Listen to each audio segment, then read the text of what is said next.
it's kind of amazing sometimes when you talk to people and you realize, oh man, that happened to them. You know, it's the same thing in business. A lot of times you sit down with somebody like me and you, and you're worrying about payroll and cash flow and employees, and I just lost like my best guy. You know, what do I do now? Hey guys, it's Wes Israelson with Give Us It Podcast. I'm here up on the mountain for season 3, where we are on the snowmobile, we're on the ice, we're having a blast. If you are a leader, you're someone who owns a business, you're someone who wants to run your business, you're an entrepreneur, whatever it is, our goal is to connect with like-minded, amazing people out on the snow, doing something fun, even on the ice. If you want your chance to be a part of something special, network with some amazing people, share your stories, share your experiences, and help grow your business, help grow our business, help connect with other people. Give Us It Podcast, where we care about the way you sit. This is Wes Israelson with Give Us It Podcast. We're on the snow. We've got a snow bike, we got a sled, and we're having an amazing time. So I just want to introduce you a little bit. I'm gonna let you introduce yourself, but this is Jared Rasmussen. He's the owner of Brownies Lock Key. He's also a friend, and he's a damn good rider on that bike right there. But I just want you to introduce who you are, what you do, just kind of a brief summary, and then we'll kind of get into it. Does that work? Yeah, you bet, absolutely. My name's Jared Rasmussen. I own Brownies Lock and Security in Draper, Utah. And I've been doing locksmithing for about 26 years. I've owned Brownies Locksmith now for 19 of those. So I grew up in Idaho. Kind of got transplanted once I was married to Utah, and now I still consider myself an Idahoan, but I think I'm stuck here in Utah because my kids love it here, and so I love it here too. I've grown to love a lot of things about Utah. And it's what's not to love right here, right? I know, right? How do you beat this? It's amazing. There's so many things to do here. You know, it's like Idaho that way, but there's some things up in the Sawtooth or redfish. There's so many amazing Payette Lake or McCall, like amazing areas up there. So yeah, a little less busy, but even now, and their pine trees go all the way to the water. Busy, yeah. Yeah. I guess they do here at Trial too. But so. Give Us It Podcast, what we want to do is just basically get to know who you are. You and I know each other fairly well, I would say pretty well. We are in a B&I, we're in a group together. We meet every week for at least for me, it's been 3 years, it seems like now. But you were in that group. How long ago did you get in? I joined in 2010, so 16 years ago. It's crazy. Either 2009 or 2010. I was in another chapter for about almost a year before that, before I joined B&I Gold Mine that we're in. But yeah, it's been an amazing thing for my business, and really just meeting people like you and other people that I've met in the group. I've made some amazing friends, and you know, guys that I snowmobile with and work with and do work for. I mean, it really is. If you're not in a B&I group, you know, it's definitely worth looking into because it's a good thing. Yeah, there's a lot of great things that come out of it. I want to journey back to, how did you and your wife meet? And your wife's name is Jenny. Jenny, right? Yeah, Jennifer. She goes by Jenny. We met in high school, actually. Yeah? Yeah, so we met in high school, dated a little bit in high school. She got married to somebody else right out of high school, and was married to him for about 3 years. I served at LDS Mission in Ecuador about 8 months after I graduated, and so went and did that and came back, and about the time I got back, she got divorced, and unbeknownst to me, we met at some friend's house that we were both friends with, and she was on a date with somebody, and I was on a date with somebody. And well, actually what happened was her date was a mission buddy of mine that had come to town, and got talking and said, I know a guy from here, his name's Jared Rasmussen. And she said, yeah, I know him. And he wanted to come see me. So anyway, we started dating again, and she calls it her mission. She did her mission and I did my mission, and somehow we met back up, and yeah. So you mean to tell me that a mission companion or someone you know that went on a mission actually really wanted to meet you or see you again, and that brought her back to you? We may have seen one another again because we lived in the same town, but yeah, they showed up at our friend's house like at a game night, and I had my date, and she was with my mission companion buddy, and we hung out that week with him and some other people, and he went home and I never did. So the rest is history. Yeah, we never stopped dating really after that. So. And that's been, you said 25 years. Yeah, I got married in 2000 and are celebrating our 25th right? wedding anniversary this summer. That's awesome. Are you doing something good? Yeah, we're going to Australia actually in May to watch our daughter play harp there. So. She's amazing. She's amazing, by the way. Yeah. She's come to our BNI a few times. And anyway, yes. Yep. So as we journey into business ownership, as an entrepreneur or someone who works for someone as an employee and comes into an ownership, you've owned a company for 19 years.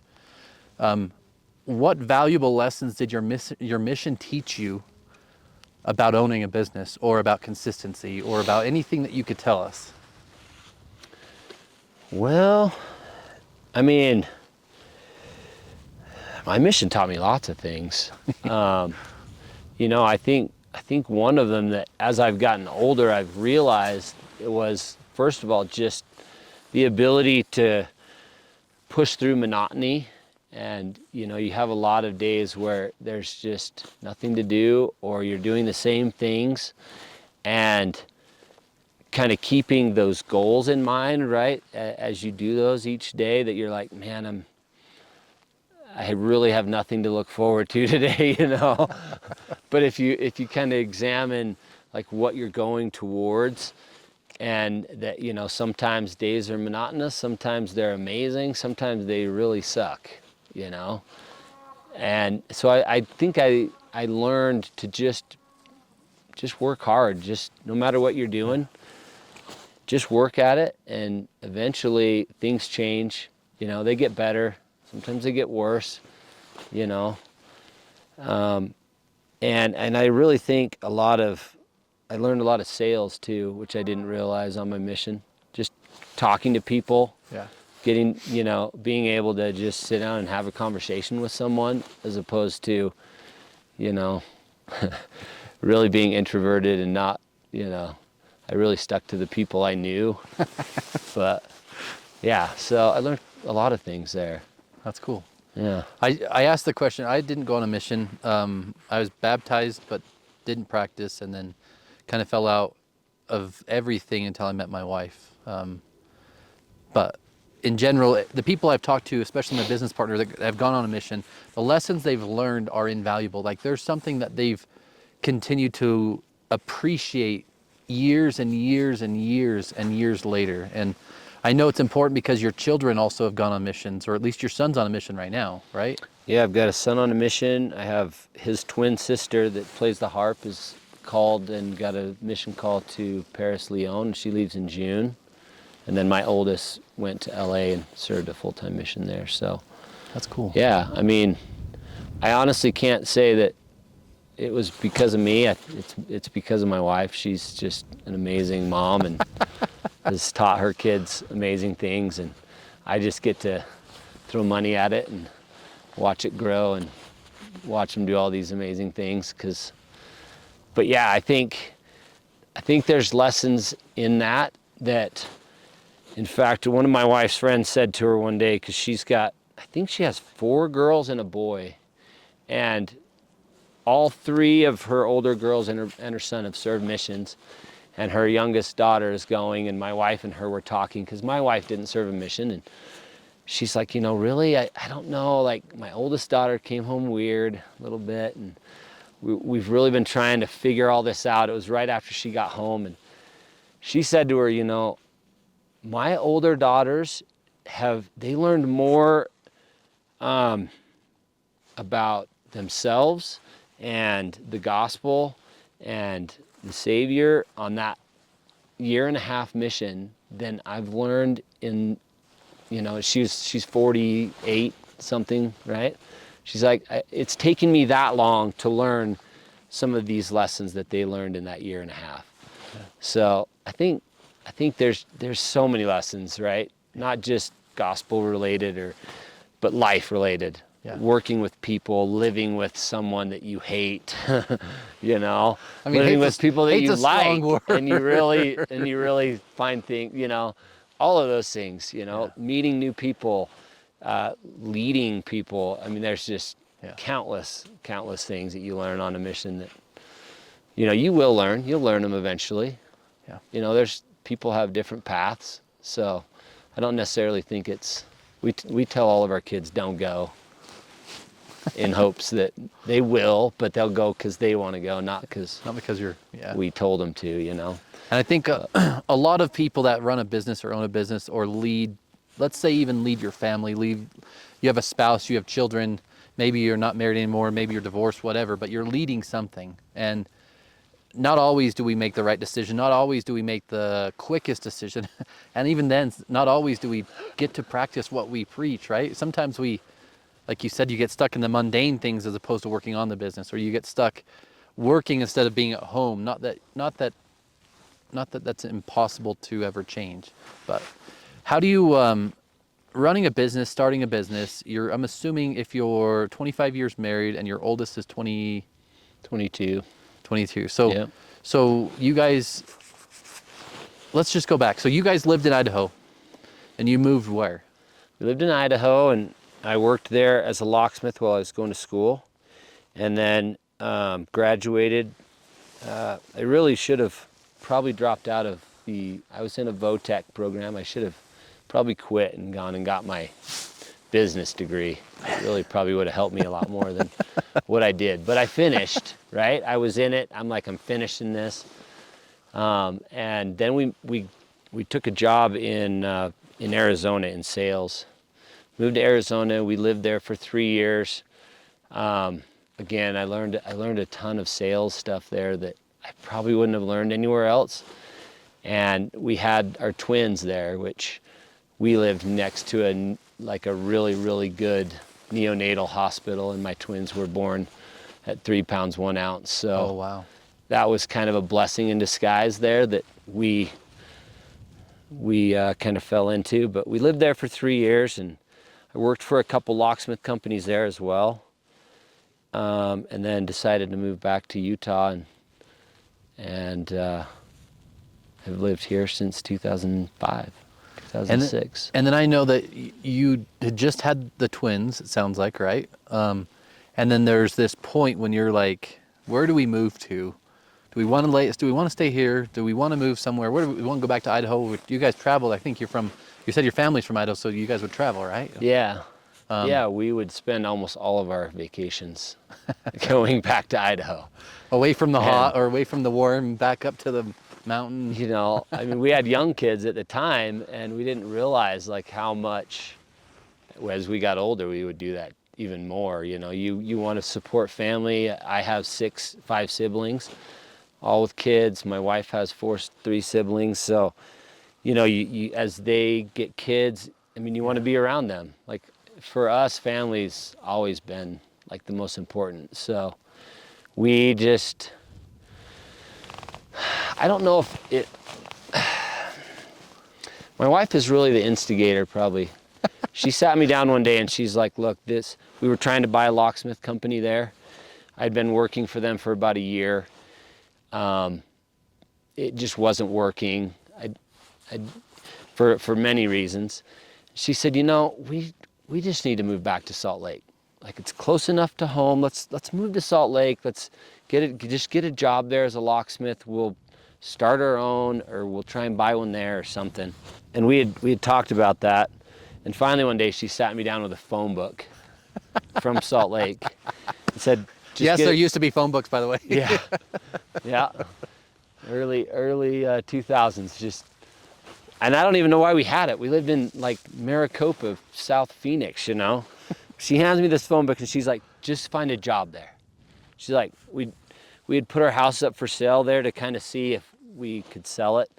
and I think we'd shown it once in like 3 months. And so I started going through locksmiths, and it was literally the second one I called was Brownies Locksmith, and it's an older gentleman that owned this company, and he said, I'm not hiring right now, but I'm interested in selling my business if you're interested. I flew up here and met with him a couple weeks later, worked with him for a couple days, made an offer on a Friday night. He accepted it Saturday. We showed our house that Saturday morning to the second people we had ever shown it to. They made an offer, and literally 30 days later, we had sold our house there, bought a house here, bought a business, and yeah. Moved everything, crazy. twins. Yeah, still. Our twins were like about, not quite a year old, 8 months old. Yeah. And yeah, it was a crazy time, but that's what you do, I guess. You sometimes you just have to take these leaps, and Yeah. that was a big one. But we had so many things kind of fall into place that it really was an easy leap for me, because it just made sense. It was just like, oh, here's this guy. I met him. He was super nice. He agreed to work with me for a while. The price was right. We sold our house there. Just everything, It's funny because most businesses, rarely do you get to buy in generationally or work generation. You literally, from Friday to Monday, sold the house, bought a business, and we're planning to move from a different state, not just move like within miles of something, but Yeah. uprooting everything you guys have had the last 3 years and start a business. And the thing about business is it's stressful. You never know. I'm not gonna say you can project, you can count, you can watch your basically your cash flow. You can kind of gauge off of your finances. You can kind of gauge your expenses and kind of get an idea of what clients are doing and how often you get cash coming in. Yeah. But even then, at times it's like, what are we gonna do next month? Or what's gonna happen? What's gonna happen 6 months from now? And you guys just took that leap. How important was it for Jenny to be on board with this whole? It sounds like she, like you said, good job, Jenny. But Yeah. it sounds like she instigated this whole thing. She definitely did. Yeah, she kind of pushed me into it, because I'm a slow burn. I like to put my fingers out there and make sure I'm stepping in solid ground before I leap. But she's more of like, hey, let's do this. It feels good. Let's do it. And she'll jump all in. And so yeah, I definitely attribute a lot of that to her. And once we moved here and got things going, like it was kind of interesting just to watch how things just fell into place. And once we made that decision, and I think, throughout my life, that's kind of how it has been. Yeah. Sometimes it's hard to make the decisions, but usually once you make them, you're like, oh yeah, that's right. Okay, let's do that. Let's go this way. Same thing in my business, on daily stuff. But again, sometimes it's hard to make those leaps, right? Yeah. Especially as you add more and more employees, or you add a bigger expense, or you have a building, or you have a physical location, right? And we were talking just with one of the other guys you're going to interview about his business. He had to step back. Yeah. And that's something I've wanted to do for a lot of years. But it's like that. It's a big leap. We were talking about it. So many leaps in it. Yeah, we were talking about that on the way up. It'd be, if there's things, like yesterday I was at a client, and someone that knows me really, we are really, really close, right? And as we progress, as we grow as businesses, guess what? They grew as a business, and they put new people in play. And we've worked with this customer for, 6 years or something. So doing everything for them. And yeah, the new person that they hired reached out to a different vendor other than us and got a quote and was going to go with them. Stepping back in some ways could have lost a relationship, or at least lost business in some ways, right? So there's things that worry me stepping away. But at the same time, what you're good at, right? And if we can backfill some of those things. And you just can't do it all. No. You know, I don't know how many times I've said over the years, if I could just clone myself, you know, I'd be a rich man, you know, My but my business unfortunately coach, you can't. my You can't business do coach that. told me something last week. He said, "Hey, you and Elon Musk have the same thing in common. Do you know what it is?" I said, "What?" He goes, "You both have 24 hours in a day." It's true. Right? So I want to run back through this. So with the business and everything going on with the twins, and I mean, I know how many kids you have, but I want you to kind of tell us how many. How important and how much time were you able to spend with your wife, Jenny, and then the twins as you started building and growing? Because Brownies Lock and Key had been in business for how long before you bought? Been in business about 5 years, 4 or 5 years. Decent clients, at least a small client base or something. Yeah, I mean he was kind of a one-man show. He had a little office, and he had his daughter working for him at the time. He had started it in retirement as just something to pass the time, give him something to do to keep him busy, and had grown it to a point where he couldn't. At the time he was working a couple days a week in his office and cutting keys and doing things for people, and then a couple days or at nights he'd go out and do jobs for outside clients.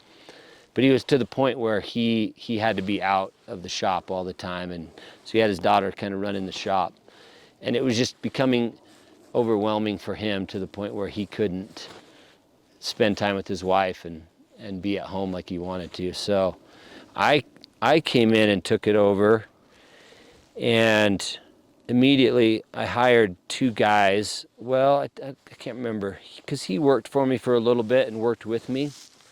But within a little bit of time, I had a full-time shop guy and another locksmith. And so in doing that, I mean, immediately I was able to spend some time at home. And I've always tried to spend time with my family. That's the most important. I mean, my motto is not live to work. It's work to live, for sure. Yeah.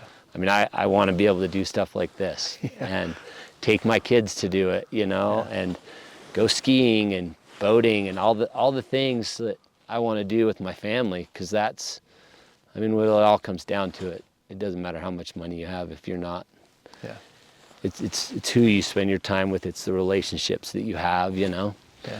So, I don't know. It's a hard balance.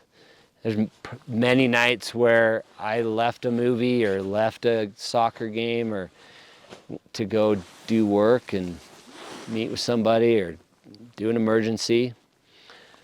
But I've slowly tried to taper that, you know, and put people in place so that I don't have to do that. And yeah, you know, I mean, that's the most important thing. Yeah. More time to spend with my family and doing the things we want to do. And a lot of the people, luckily I get to talk to a lot of people, and I love talking to people. But what's cool about the whole thing for me is you get to do something like this, and it's a Wednesday. There's very few people out. We're on the snow and we're having a blast. We're talking business, we're talking life, family, all of it, right? But you're educating me because I'm still a young business owner in most cases of the word, right? And Yeah. got a lot of employees and got a lot of things going on. We're going to close on a brand new building tomorrow, which is pretty amazing for us, and it's a big purchase, but everything that comes along with that. So my wife and I are clear on what my goals are. My wife is my goddess. She's the thing in the world that matters the most. Then my kids for me next, and then my business partner in our business, right? But we both understand she owns a business too, so we both get to talk business. But the time at night, there's a period of time at night when there's nothing but us. There's nothing but my princesses. It was really hard last night, but there's nothing but them. And I think business owners, when they first start, or people who start a business in general, whether you think you're a business owner or not, you are. It's your decision, it's your choice, but they not forget, but there's so many things that are so important that sometimes they do forget about family. And I love how you prioritize family. How many kids do you have? I have 7. So wife has We- 4 siblings. You have 6 siblings, or you're one of 6, right? Yeah. And now yeah. And I swore I would never have 6 kids. That's what I always said. I won't have 6 kids. was that Jenny again? No, I think it was the water in Utah for some reason. Because as soon as we moved back to Utah, like we couldn't keep them from coming. So That's yeah, awesome. we had 5 in like 5 years. They were all really young, and then we had a big 5-year gap and had a couple more, kind of on accident. So What's yeah. if there's a business that a guy that's or a woman, because either way, let's say a business owner is trying to start today, especially with everything in the economy going on and some of the scarcity and some of the stuff you see and all the AI and social media. What's one lesson you can tell someone that you learned the hard way, or you would tell them to do different that you learned as a young business owner, or even now 19 years in? What's one crucial lesson you've learned that you'd love to tell someone? Well, I think to start out, if you're going to start one, I mean, have a good idea, right? Obviously, have something that you are passionate about. That you can have a plan to. Okay, look, I know these steps.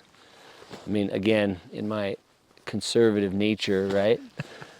I think You're not conservative on that dang thing. well, I've done it a few times, right? It's the first time where you're, Confidence builds, huh? you know, you saw me on the road coming in. I was pretty conservative. Just keep it on the path. Get your feet wet again.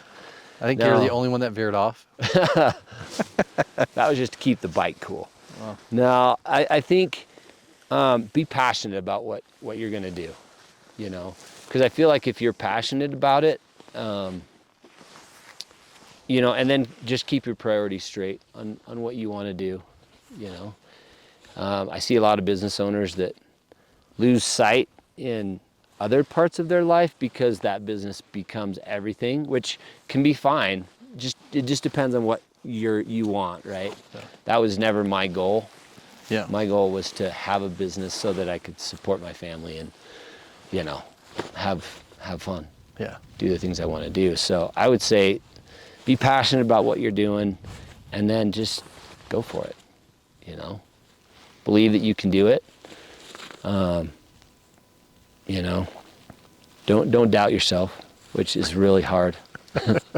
It's really hard. Yeah. But yeah, Yeah. try not to, you know. Yeah. And when people say don't doubt yourself or push through your fears, right? I mean, I always tell people the limit is what you believe it is. If you believe you can do it, just go. Don't stop. This podcast is just because we went. Now, Just believe it. And do just it. believe. Now, the bigger picture that I'd like to say is it's never just you watching.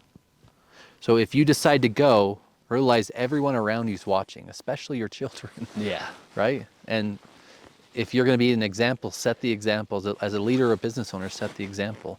I want to dive into, you said the word passion. So locksmith, security, I guess that's commercial access. What is the passion for it? I mean, you're 26 years in it now, it sounds like, or 20-something years.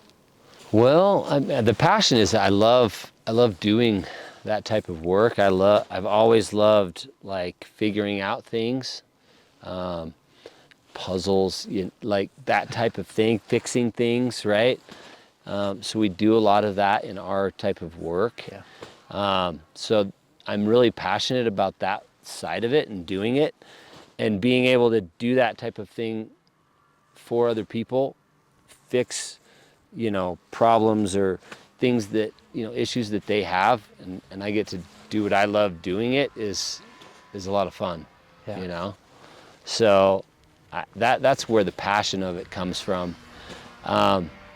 The owning the business side of it is part of that, just because that's a mechanism to do it, you know? Yeah. But it allows me to meet lots of people, you know. It allows me to support other people as well, my employees and those around me, you know, that I get to work with. And so, I mean, really, ultimately, I think that's the best thing about small businesses is, Yeah. You know, they get to support so many people, and not just the business owner, you know.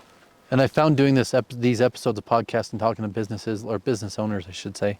Not that everyone has to be an owner to do this, but most of the time what we love to do is fix things. And what we started doing early on in our careers, so 22 years in office furniture, for me, like ergonomics, whatever, that matters to me, right? And I love, like you said, that I love supplying something to someone they didn't know existed. And most leaves, or someone breaks in, or something happens that they need access control put in, or they need new keys put on, right? Or even, let's say you're at an HOA and there's a pool, and maybe a house, someone leaves out, they got to rekey the gates or do different things, right? So what's one common thing that happens that people call you for? And what's the experience that you kind of give to people? Well, man, we do a myriad of things, really, honestly. It's another thing I love about our business is it's just, there's lots, it's good and bad, I guess. We do tons of different things, and that can be a bad thing too. But probably the most common is just any type of movement, whether it's in a home, in your home, right, or in a business. When homeowners move, we rekey locks, we fix locks. When business owners move, we rekey locks, we fix, we do repairs, we put in access control in new locations, as they grow and expand and are moving, outward and that type of thing, same thing, right? So that's probably the most common is just when homeowners or business owners are in movement, whether it's moving locations or just expanding. That's, I tell everybody at BNI, like, just hand them my card. That's the day, like everybody, when they're moving, there's something locksmith needed, so it's a good need. I got lots of job security, I mean, everyone uses a lock every day. Yeah.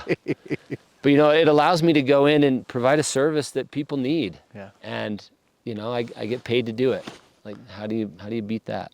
And something that we had talked about before is the experience side. So let's say that somebody, like you said, there's movement. Maybe they're moving their location, or they've added a location, and now you're there to look at rekeying the building and then putting in access control or whatever that is. But I want I want you to talk about the experience, because I know that you go further than just the solution.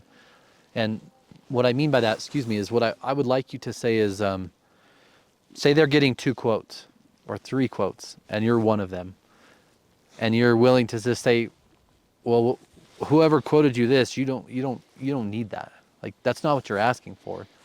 So will you explain, like, why are you so honest? Almost to a fault, I heard you say. Yeah. Or maybe Jenny say. Yeah. My wife says that quite often, I think. And it is true. I mean, I don't like selling people things they don't need. And so a lot of times when we're meeting with clients, we're comparing bids and apples to apples and apples to grapefruits and trying to figure out, hey, what is it you need?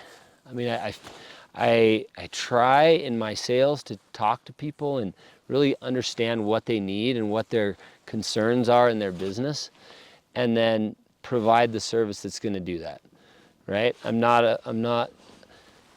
I think you do yourself a disservice when you sell people on things more that they need or more expensive.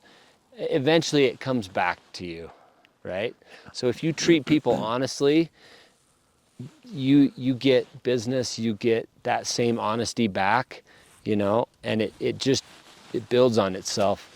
I find all the time where customers have, they've got this huge bid or all of these things that maybe they don't need, and I like to explain that to people. I like to show them, like, hey, we can do this and this, but you've got all this other stuff on the bid, and it's okay. It's going to do this or this, but you've told me, like, that's not really your concern, right? Or that's not a need you have.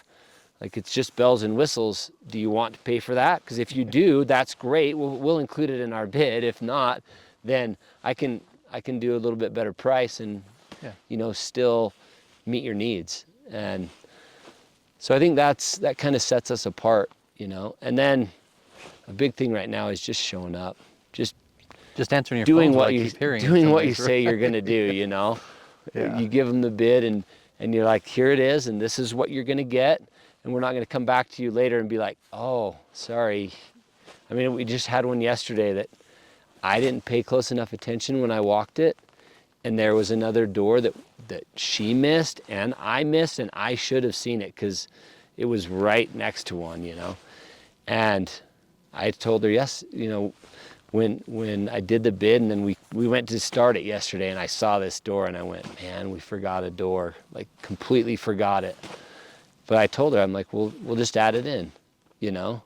I'm like, that was my fault. I should have paid closer attention to it. Yeah. And, you know, so I think doing those things and being honest in your business for me, it's the only way. Yeah. I think if you're not, it won't be long before that catches up to you, you know. Yeah, and one of our competitors that I used to work for closed down, and not saying that he's a bad person or it didn't work because of one person, but there's things that you do, right, on a daily basis, but it's not just what you do in your office, it's also what you do in your home life, right? It's what you do around your children, it's what you do at church or wherever you are, it's who you are, your being. When we were in the parking lot this morning, a guy was talking to Alex and said, you guys do a podcast up here? What, are they movie stars? Well, in a way we are movie stars, right? We're a small business, and they mix up 52 or 53% of the entire country. Small business does. Yeah. And what you're doing, what we're trying to do is help educate clients and people to understand that you are a person who cares, not just a locksmith, right? Because there's a lot of locksmiths out there. There are. We're all just people, right? We're all just people trying to live our lives, whatever that looks like, you know. So, yeah, I think that's how you have to look at everyone, everyone you come across, you know. Yeah. I always tell my kids, like, you think your life is bad, just go talk to the next person. Like, you know, you see all this. I have a hard time with social media because it's so fake most of the time, you know. I love it when it's real and you can really talk to people and you get to know people, but I hate the fake side of it because I feel like our kids are seeing that more and more. And no, people's lives are just as dirty and just as hard or harder than yours. Yeah. You know, I tell my kids all the time, you got it pretty good. You got it pretty good. Yeah. Right. Just go serve a mission in Ecuador, or go do some humanitarian work somewhere, and you'll see, you know, leave the United States for a few weeks, and you'll see. Yeah. See, you probably have it pretty good. Yeah, leave the country for sure. You'll understand, and not that every employee's that way, but at times employees think we have it so good. They don't have. They don't see the sleepless nights, or leaving the movie theater, you know, missing the kids' games, you know. They'll see this and think this is every day. When the wife is mad at you because you're working late because the employee didn't show up, you know. Like, So I want to touch on a few things, then just kind of get closer to wrapping up. But one of the things I want to touch on is, how important was it for you starting out to have a support system? Because I know that you did, and I know that I don't know if you still do it, but I know you're close for a couple of people still, right? Yeah, for sure. How important is it for a small business or even a leader, or even fathers or mothers, to have a support system of people they can talk to on a real level? I think it's very important, and I think it's unfortunate when we don't do that more, because we can learn from one another, you know, in whether it's other business owners, whether it's your wife or family members, or you know, just someone who is a mentor, you know, that you can look up to. Because like we were saying, everybody has their things that they're going through, not just that they are currently, but that they've been through.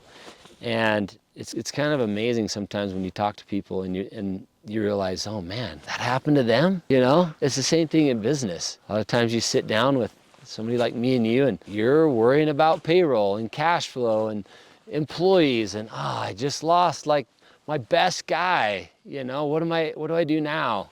You know, I got to jump back into things. Or like everybody, even business to business owners, like find somebody you relate with and bounce ideas off of them and talk to them and spill your guts. Tell them everything that's going wrong, because they're probably going to do the same thing back to you, you know? Otherwise, like you said, it's fake, right? If you don't get down, if you really don't open up, it can be fake. It can be superficial.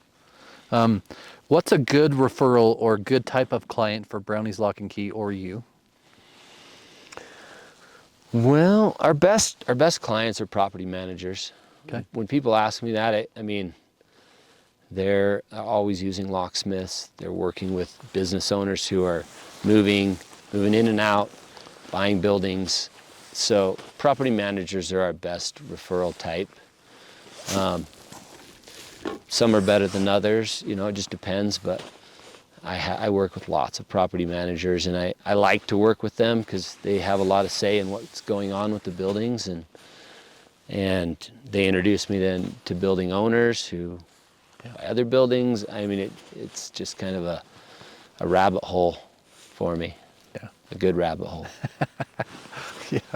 And there's a lot of change in general, right? So when people change or move, or even say they're able to upgrade their office and move out of another place, like having someone you can count on that's not gonna charge you an unfair price. That's also not gonna give you something that you're not really in need of, right? Yeah. What I kind of asked the question originally, and so I really want to get an answer. What does success look like to Jared Rasmussen? Well, yeah, you asked me about that, and I thought about it quite a bit, actually. I mean, for me, success would be, obviously, I want to take my business to a place where I can provide for my family. I can have time to do the things that I love to do. And eventually, I mean, have something worth something. I mean, I'm 48, 47 this year, something like that. You know, by the time I'm 60, I'd like to be able to sell my business and retire and visit my grandkids and travel the world, or whatever that looks like at that point. I don't know exactly. Wherever Jenny pulls you. Wherever she wants to go, probably, yep. You know, and so success to me would be having a business that is running itself, and you know, my employees are happy. I have good employees who I have been able to delegate things to that can run the business and maybe buy it from me, or, you know, I mean, what a great thing if you can have a business where you trust your employees enough and they're good enough employees that they want to purchase it and run with it, you know. Maybe my kids, I mean, I don't know what will happen, you know, with my kids who are approaching that age, you know.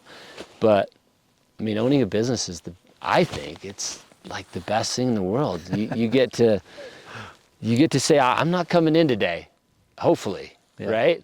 Or, no, I got to go in today because somebody didn't show up, or whatever that might be. So for me, it's being able to have something that's worth something, so that I can either continue to run it, hire somebody to run it, sell it, be able to even spend more time with my family and still have, you know, a retirement and the ability to do the things I want to do. I don't know. That's awesome. I'm just living my life. I'm trying to live it every day. Yeah. Right? I'm trying to not be like, oh, when I get to that point, it'll be good. No, I'm trying to be like, no, today is good. I'm making today good. Yeah. Because otherwise, I think you get to the end, and even if you have all the money in the world, it might not make any difference. And if you don't have anyone to spend it with, or you didn't spend that time with the people, and now it's a weird marriage or a weird scenario, right? And your kids are distant or whatever. So there's two things that I wanted to highlight. The first was earlier this morning, I was talking to Alex, and I got up at 5. My wife and I usually wake up at 4:30 or 5 every day to work out together. It's kind of our time together, and I do a daily focus. Anyway, I was getting ready to go. I hadn't loaded the sled. I hadn't gotten my backpack. I haven't gotten anything ready. And my daughter comes in the room, my oldest princess, and she goes, going to do the podcast, huh? And I go, yeah. She goes, are you going to be working late too again, Dad? And I said, yeah, I'll be doing this all day, so I'll be having... Just don't go do the podcast. Just go to work so you can come home and then we can hang out when we get home. And I'm like, that sounds like such a great idea, but I made a commitment and there's 6 other people coming. But it's so funny how children rationalize things, but they also really want that time. And if you're not going to give it, or make sure you give it and be present, like it's hard. It's really hard. Yeah. And the next generation is them. Like, doesn't matter if it's your kids or somebody else's kids, but try to be the best role model for your children and every one of their friends so they can go. I think your spouse has a lot to do with that. 100%. You know? Yeah. I mean, I spend a lot of time, like I come home a lot of nights and I'll work on bids, and you know, I try to like go to kids' games and you know, jump on the tramp and do things with them, right? If they have things, I try to be there, you know, but I think your spouse plays a lot in that. Oh yeah. You know, if my wife does an amazing job at just like talking me up to my kids think I'm amazing. You are. But really she's the amazing one. You know, I just like try and provide and try and be there, and a lot of times I'm not. But you know, like you were saying, I mean, you can be a workaholic, and your kids will learn something from that. They'll probably be pretty good workers. You know, they'll be like, oh yeah, my dad worked hard. I know I got to work hard. You know, but is that really what you want them to be? Like, I don't know. Yeah. We're all just kind of living life trying to figure that out, but hopefully we're doing our kids a good service by doing some of that and spending time with them at the same time, you know. I think that we train, teach, and educate similar to how our parents taught, although when you start a business, you don't generally replicate what you were taught. You have to rebuild or redo or change, and I think that a lot of that goes into how you are as a person, who you are as a person. And you know, when I first started in BNI, I had this wild idea. I'm gonna just put this freaking boat thing, because I love boating. I'm gonna put this boat thing together, and I'm gonna invite everyone in BNI. And guess who shows up? Him, his wife, and his freaking daughter. And they had a blast. And no one told me how amazing you are skiing. We did have a and blast. Surfing. But I want to tie it back into what you said. My wife is my goddess. She's the thing for me that re-energizes me. So I can be working late or working overtime, working whatever. I don't call it overtime because there is no time, right? But you don't get paid anymore. she can be sitting next to me just rubbing, or just us talking, and I can work and she can work. She runs a business and owns a business too. So for us, we get to talk business and really be really close. So I think it's super important, like you said, that Jenny, you're amazing, by the way, but She is amazing. and She doesn't run what business does your wife run? she owns a studio salon, and she's a hairstylist. So we own a studio salon with her partner, and there's 9 rooms of other women that rent and lease yearly or 3-year leases. And then she has her own clientele for the last 18 years. So she does her clientele She does her own, but 3 days a week. manages the that's awesome. Yeah, and they build a community of women. I mean, if a men wanted to do that, great, but they're building this community of people because it's similar to what we're doing, but they want business.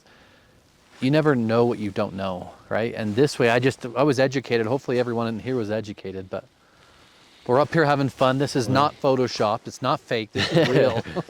It is real. If you want me to bury myself in the snow, I'll prove it. But yeah. Yeah, actually, well, Might take the that's microphone Alex. off first, but what better way to spend the day than Right? talking to people, getting to know people?